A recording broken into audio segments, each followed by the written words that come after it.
Sekarang Habib Anies ini mbahnya imigrasi dari Yaman. Oh bapak ya? Baru kemarin. Oh tak pikir. Oh, jadi baru bapak yang pindah dari Yaman ke sini. Saking nggak beresnya di sana bagaimana?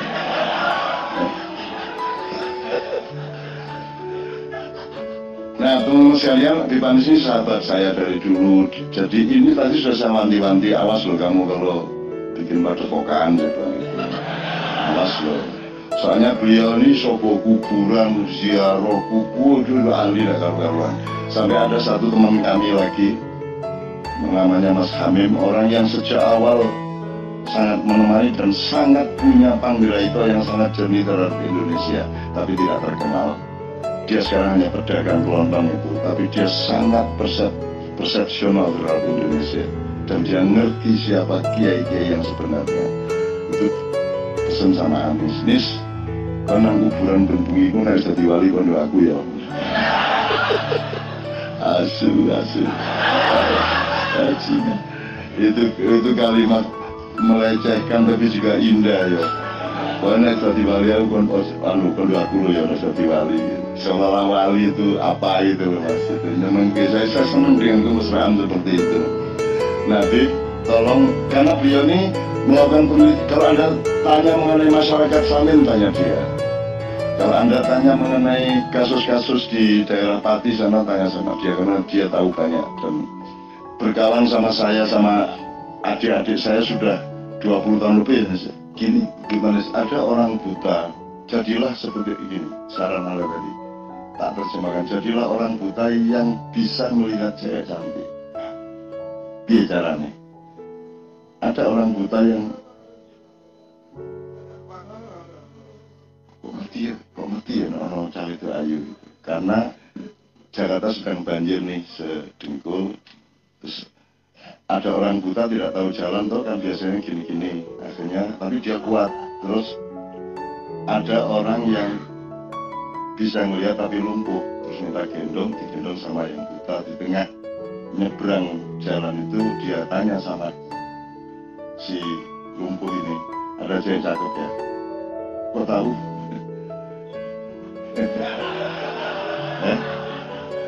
Karena ada reaksi di punggungnya sini gitu. Nah itu juga termasuk melek ya, melek. Jadi buta itu berlapis-lapis ya, skalanya berlapis-lapis, peristiwanya di dalam diri kita berlapis-lapis. Yang kedua, kalau ngomong soal buta, tadi kan Ustaz Nur Somad menyebut mengenai Allah mengatakan mereka itu punya hati tetapi tidak bertafakur.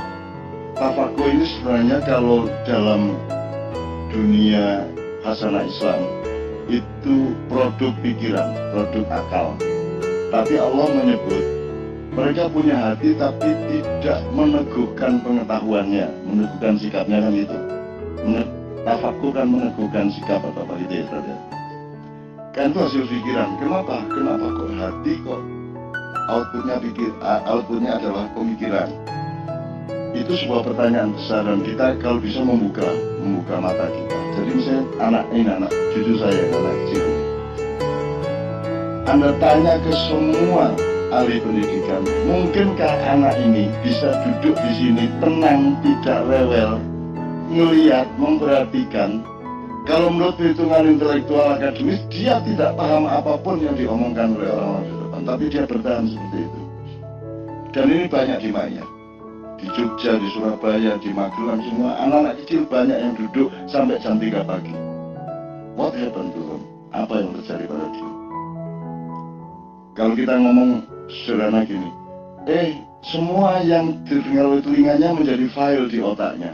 Mungkin tumbuhnya nanti 10 tahun lagi menjadi pohon dan berbuah, mungkin 20 tahun lagi. Jadi tidak apa-apa, dimasukin saja ke telinga, yang penting dia jadi file. Itu yang pengetahuan kita sekarang.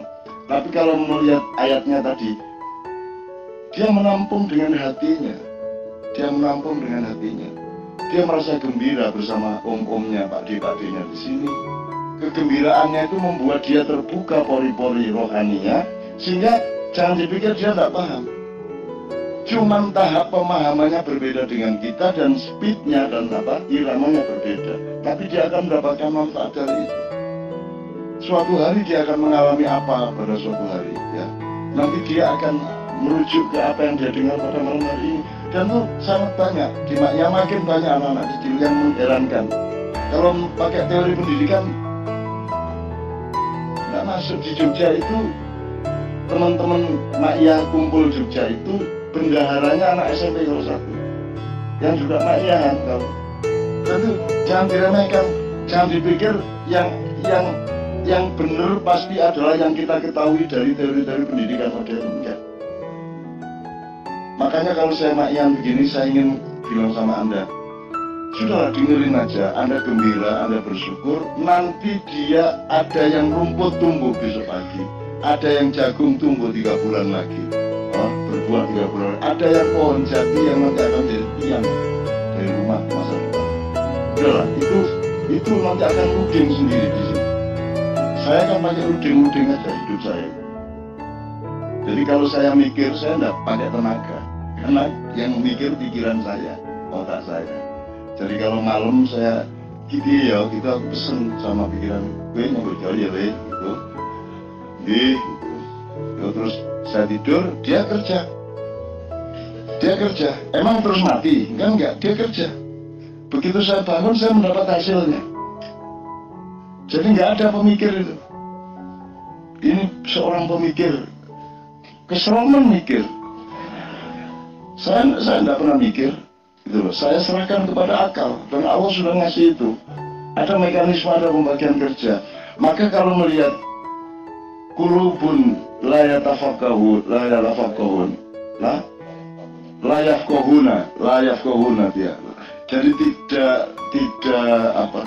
tidak memahami.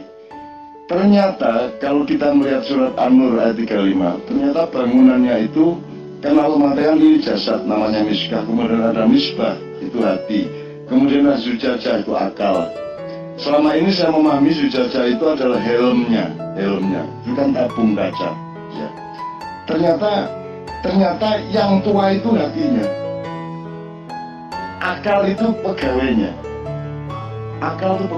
Karena nanti pertemuannya dengan Allah itu hatinya itu, dia lebih senior, dia lebih tua, dia lebih sepuh, dia kerisnya, ini pedangnya itu, otak itu pedangnya. Jadi kalau Anda mengatakan, kalau Anda hidup dengan memahami bahwa titik berat manusia adalah akalnya, kemudian Anda menganggap hati itu urusan lain, Anda akan kehilangan kesatuan hidup, Anda akan kehilangan keseimbangan. Gitu loh. Jadi ada sesuatu yang datang dari Tuhan itu melalui hati, dan itu lebih matang daripada melalui akal, karena akal nanti tugasnya menerjemahkan, dia bagian regulator akal, pikiran itu manusia. Nah, kemudian dari seluruh yang diomongkan Bipanis tadi, saya kira saya sangat senang sekali karena begitu banyak hal yang harus kita melei, ya, bahasa Indonesia, kita melei. Jangan kita biarkan diri kita buta terhadap itu semua. Termasuk tadi saya sudah kasih contoh-contoh mengenai yang teknis. Kemudian juga sebenarnya ada yang di Maiyah ini kan Anda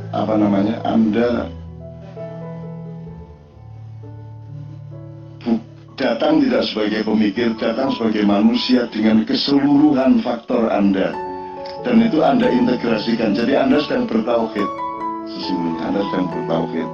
Dan itu merupakan tabungan untuk nanti bertauhid kepada Allah. Kan nggak mungkin Anda bertauhid dengan Allah tanpa mengintegrasikan seluruh makhluk-makhluknya di dalam kesadaran Anda. Dan semua itu Anda atasi, Anda takaburi untuk menjadi kemaslahatan, untuk menjadi kesolehan. Soleh itu sekali lagi kebaikan atau kebenaran yang dilaksanakan dengan hitungan yang matang, itu soleh. Sehingga mudorotnya sekecil mungkin, manfaatnya sebesar mungkin, bias-biasnya serendah mungkin. Itu namanya soleh. Makanya aku anak soleh, tidak aku anak khair, tidak aku anak ihsan, tapi aku anak soleh. Hanya saja tidak pernah diterangkan soleh itu apa. Nah, yang pernah menjelaskan cuma Gus Dur.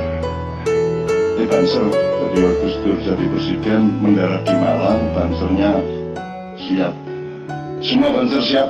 Ini Presiden Abdurrahman Saleh sudah mendarat di Bandara Abdurrahman Wahid. Nah, jangan Banser itu. Jangan Banser ini aku mayan memakai beratus-ratus tapi pegawainya salaman karo aku. Ini Joko sampai ini yang salaman malah. Jika apa-apa Banser itu kan setengah di atas ansip, setengah di bawah podium. Strukturnya. Ya kita jangan kehilangan konstruksi ya teman sekalian, selalu pikiran yang ini kan saya sering jangan seperti sarung. Ini negara-negara sarung. Nanti bedanya sarung sama celana baju, Mas. Kalau celana baju kan jelas ininya, ya jelas mana negara mana pemerintah. MK itu di atas presiden atau sejajar atau di bawah presiden harus jelas. Polisi mestinya di mana, tentara mestinya bagaimana. Itu konstruksinya jelas. Oh ini celana ini depannya ada ritnya. Kalau terbalik nanti ritnya di belakang, kan gitu kan. Baju juga kancingnya di depan. Kalau laki-laki begini, kalau perempuan dibalik begini kan gitu. Itu namanya konstruksi Kak. Kita sekarang ini sarung. Jadi sarung itu dijadikan apa aja bisa. Dadekno celono ya iso, dadekno klambi iso, pakai untuk sajadah bisa, kemul bisa, serban bisa, ya toh. Digelen ya enak. Alas itu, alas jomblo. Maksud saya, kalau birokrasi tidak tegas, tidak jelas, ya Pamong Projo tadi itu, maka sekarang siapa saja bisa menjadi apa saja, siapa saja bisa melakukan apa saja, tidak jelas pembagian tugasnya. Dan itu yang kita alami sekarang ini, tidak jelas. Nah, makanya Habib Bani sangat bagus menggambarkan bahwa kita tuh punya warisan-warisan bagus dari Belanda yang seharusnya kita pakai. Jadi kan gini lah, misalnya ada orang kafir punya rumah di kampung kita, dia yang ngacurin. Setelah orangnya mati, masa kita rubuhkan rumahnya kan bisa kita pakai untuk sekolah, untuk apa gitu loh. Tidak harus kita kutuk dia, terus kita hancurkan semuanya. Nah, saya kira kita punya banyak hal-hal di Indonesia yang bisa kita teruskan, bisa kita daya gunakan, bisa kita takaburi atau kita kelola dan